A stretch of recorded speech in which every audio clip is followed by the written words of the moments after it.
हरे कृष्णा। कुछ लोग होते हैं जिन्हें दूसरों की अच्छी चीज़ें अच्छी नहीं लगती है। किसी का बड़ा पोजीशन, किसी के अच्छे अच्छे गुण, किसी का नाम ख्याति, अगर वो देखते हैं तो तुलना करके अपने आप को बड़ा साबित करते हैं।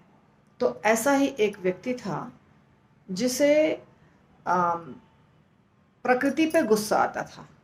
जैसे उसे एक दिन बहुत गुस्सा आया आकाश के ऊपर, क्योंकि उसने सोचा कि बादल यहीं से आता है, बारिश यहीं से होती है, और आंधी तूफान ये सब भी यहीं से होता है।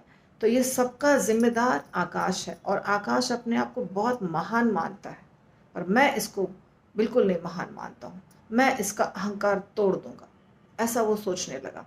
ये कथा परम पूज्य भक्ति सिद्धांत सरस्वती ठाकुर गोस्वामी महाराज बताया करते थे।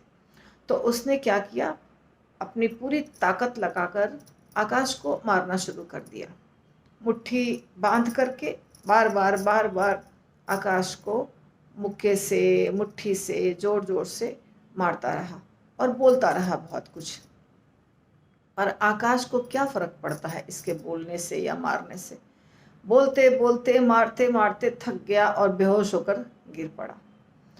तो परम पूज्य भक्ति सिद्धांत सरस्वती ठाकुर महाराज जी समझाते हैं ये कथा बता करके कि ऐसे ही जब हम भक्ति करने लगते हैं, और ये सच में होता है, जब आप भक्ति करने लगते हैं तो बहुत सारे लोग आपको नीचा दिखाने के लिए बहुत कुछ बोलेंगे कि ऐसा नहीं है, हमको ज्ञान है, ये अपने आप को बहुत बड़ा ज्ञानी समझता है, इसे लगता है अहंकार हो गया है, ये नियम का पालन करता है, बाकी सब बेकार हैं सिर्फ।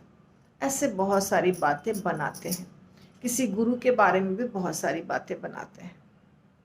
तो किसी का नाम लेना ठीक नहीं है, पर भक्ति सिद्धांत सरस्वती महाराज जी बताते हैं कि जब आपकी शिकायत लोग करते हैं, आपके अंदर जो भी गुण है उसके बारे में बुरा बोलते हैं, दोष देखते हैं, आपको नीचा दिखाते हैं। जैसे कोई प्रचारक है तो वो बहुत अच्छा प्रचार कर रहा है तो उसको नीचा दिखाएंगे, बोल करके उनके दोषों को गिन गिन करके लोगों को बता करके नीचा दिखाएंगे।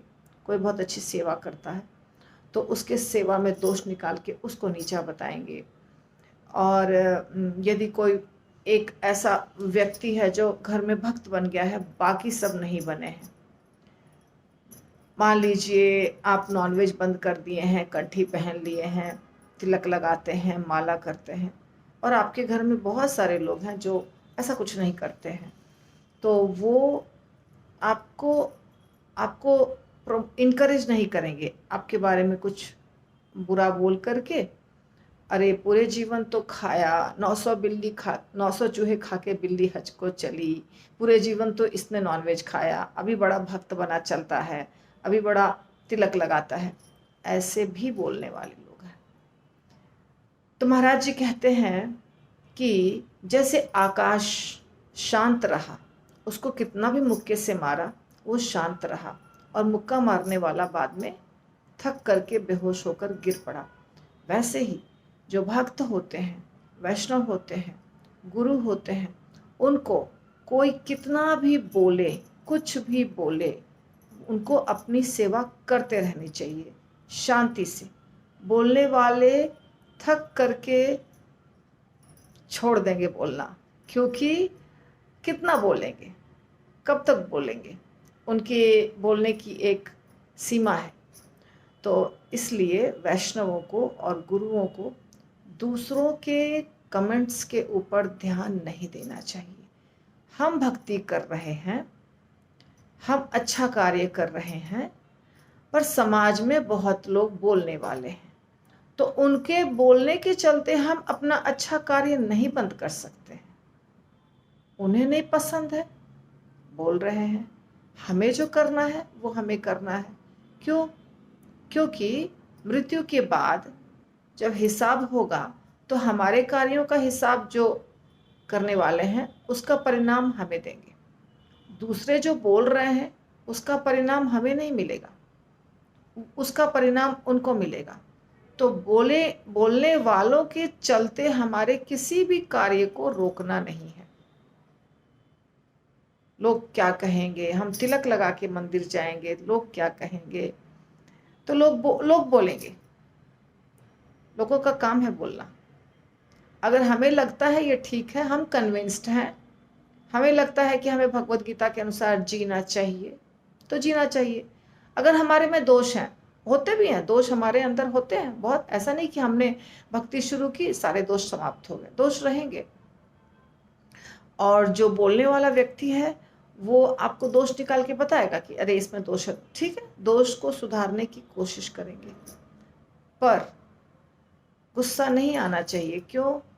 क्योंकि भक्त का स्वभाव है, जैसे आकाश विशाल है, शांत है ना, वैसे ही भक्तों को भी शांत रहना चाहिए, विशाल हृदय रखना चाहिए। और जो लोग कमेंट दे रहे हैं उसके बात के ऊपर ध्यान नहीं देना चाहिए। और बहुत महान है तो ध्यान दे करके उसको सुधार भी सकते हैं, वो और भी अच्छी बात हो गई। तो मुझे लगता है मैंने स्पष्ट किया है। यदि स्पष्ट नहीं हुआ हो तो आप पूछ सकते हैं। हरि बोल।